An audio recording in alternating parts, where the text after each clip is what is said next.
हम सभी भारत देश के रहने वाले हैं। यहाँ पर जब भी कोई शुभ कार्य प्रारंभ होता है तो वेद मंत्र का पाठ किया जाता है। तो सबसे पहले मैं वेद मंत्र का पाठ करूंगी।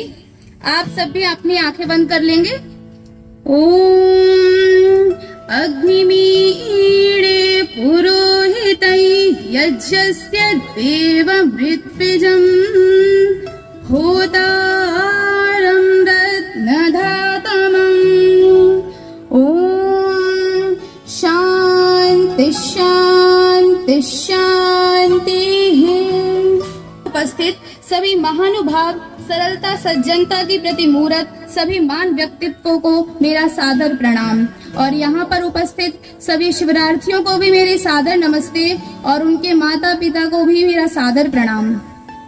आज मैं आप सबके समक्ष एक ऐसे विषय पर चर्चा करना चाहती हूँ जो कि वर्तमान में बहुत ही प्रभावी मुद्दा चल रहा है। वो एक ऐसा विषय है जहाँ पर बच्चे बर्बाद होते नजर आ रहे हैं। एक ऐसा मुद्दा जिससे अजनबियों की तो नजदीकियां बढ़ रही हैं और अपनों की नजदीकियां घटा दी जा रही हैं।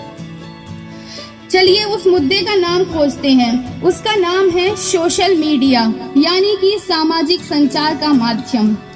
मैं ये बिल्कुल भी नहीं कह रही हूँ कि आप सोशल मीडिया का उपयोग ना करें, बल्कि करें पर कम से कम उपयोग करें। इस पर मुझे स्वामी विवेकानंद जी की एक पंक्ति याद आ रही है जो इस प्रकार है। वो कहते हैं कि जब तुम्हें कभी हृदयाघात, अनेक कष्टदायक जैसे रोग होंगे तो तुम्हारे सोशल मीडिया के मित्र उतने काम नहीं आएंगे जितना तुम उन्हें वक्त देते हो, बल्कि तुम्हारे सगे संबंधी, माता पिता, भाई बहन ही काम आएंगे जिन्हें तुम बिल्कुल भी वक्त नहीं देते हो। अरे एक बार माता पिता को वक्त तो दे के देखो, उन्हें बहुत अच्छा लगेगा। और हाँ, मेरी एक बात याद रखना, जब माता पिता को आप वक्त देंगे ना तो वो ये कहेंगे मेरा बच्चा कितना अच्छा है, हमारा कितना सम्मान करता है। उनकी उम्र 100 वर्ष हो जाएगी। और आप सभी यहाँ पर शिवरार्थी हैं तो मैं आपसे एक प्रेरणा दूंगी। आप एक प्रेरणा लेके जाएं, संकल्प लेके जाएं कि अपने माता पिता का सम्मान करें। सबसे बड़ा संकल्प आपके जीवन का यही होगा, क्योंकि जो माता पिता हमें इस संसार में लाए, जिनकी वजह से हम ये संसार देख पा रहे हैं और आप जो शिवरार्थी हैं वो इस शिविर में भाग ले पा रहे हैं, तो सिर्फ अपने माता पिता के कारण, क्योंकि उन्होंने आपको जन्म दिया है। इसीलिए आप एक प्रेरणा लेके जाएं कि आप यहाँ से जाने के बाद उनका सम्मान अवश्य करेंगे, कभी भी उनका अपमान नहीं करेंगे। ये आपकी सबसे बड़ी शिक्षा होगी शिविर की। पता क्या है ना कि ये जो सोशल मीडिया है ये एक अच्छा माध्यम भी है और बुरा भी माध्यम है। अब जानते हैं ये बुरा माध्यम कैसे है। आजकल के बच्चों को हीरो हीरोइनों के नाम तो हमेशा रटे रहते हैं। जैसे कि आपको भी पता होगा 2 साल के बच्चे भी सोशल मीडिया पे एक्टिव रहते हैं। इसकी बताने की मुझे कोई आवश्यकता नहीं है, क्योंकि आप खुद एक्टिव रहते होंगे सोशल मीडिया पे।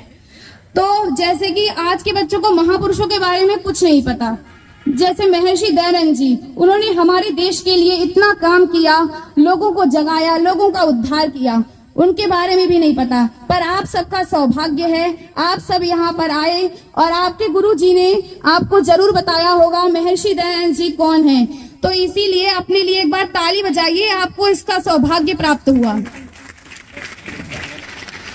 और इसका अच्छा माध्यम ये है, अच्छा प्रभाव क्या है कि जो कठिन से कठिन चीजें हैं, जिनकी हमें जानकारी बहुत अच्छी तरह से प्राप्त हो सकती है, मतलब कठिन से कठिन वस्तुओं का ज्ञान हम अच्छी तरह से प्राप्त कर सकते हैं।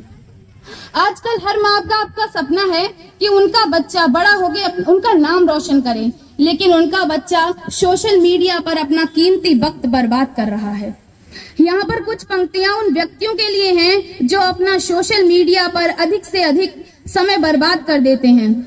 वक्त है कम, लंबी मंजिल, तुम्हें 30 कदम चलना होगा। वक्त है कम, लंबी मंजिल, तुम्हें 30 कदम चलना होगा। हे परम तपस्या के पथिको, हे परम तपस्या के पथिको, तुम्हें नूतन पथ रचना होगा, तुम्हें नूतन पथ रचना होगा। वक्त है कम, लंबी मंजिल, तुम्हें 30 कदम चलना होगा। अंत में मैं आप सबसे एक भारत के जिम्मेदार नागरिक होने के नाते यही कहना चाहूंगी, यही प्रार्थना करूंगी कि आप सोशल मीडिया का उपयोग तो करें, परंतु अपनी हद में रहकर कहीं ऐसा ना हो आप उपयोग इतना करें कि आपके माता पिता के सपने टूट जाएं और उनकी भावनाओं का सत्यानाश हो जाए और कहीं आपका जीवन बर्बाद ना हो जाए। अंत में मैं 2 पंक्तियां कहकर अपनी वाणी को विराम दूंगी। मेरे प्यारे भाइयों और बहनों, सोशल मीडिया में मत उलझो। अगर उलझना है तो किताबों में उलझो।